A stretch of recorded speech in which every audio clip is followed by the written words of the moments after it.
Επιτέλους αυτή τη φορά θα ταξιδέψω με σαμάρια και μάλιστα με τα σαμάρια που πάντα ήθελα, τα Mosco Moto, τα πιο ανθεκτικά για εκτός δρόμου οδήγηση. Έχουν πάρα πολλά έξυπνα χαρακτηριστικά. Τώρα πρώτη φορά τα έχω τοποθετήσει και με ενθουσίασαν.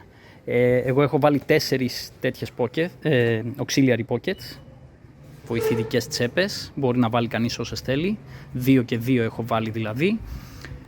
Μάλιστα έχω βάλει και ένα τσαντάκι έξτρα από κάτω, όπου έχω τα ανταλλακτικά που κουβαλάω. Αυτό βέβαια μπαίνει οπουδήποτε, έτσι μπορεί να μπει και επάνω και στο duffel bag. Έχω και μεγάλο duffel bag που μπαίνει εδώ, το λουκάνικο που λέμε. Έχουν πολλά έξυπνα χαρακτηριστικά, ακόμα και νερό μπαίνει εδώ πέρα, ας πούμε, σε αυτή τη τσέπη. Και μάλιστα έχει εδώ πέρα και έξοδο για να βγαίνει σαν βρυσάκι. Εντάξει, εγώ για αυτή τη λειτουργία έχω τη δεξαμενή νερού που είναι ακόμα καλύτερη.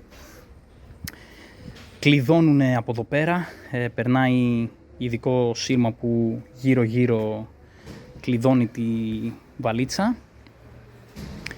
Και επιτέλους ελπίζω ότι θα έχω κάτι που θα μείνει αδιάβροχο και θα αντέξει, ελπίζω, πολύ περισσότερο από τις βαλίτσες αλουμινίου που σπάγανε συνέχεια. Κοιτάξτε αυτό πόσες τρώσεις έχει, είναι πάρα πολύ ανθεκτικό.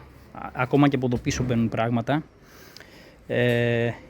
Και μέσα έχει ξεχωριστή τσάντα που είναι αδιάβροχη, σαν το τέτοιο υλικό από Μουσαμά.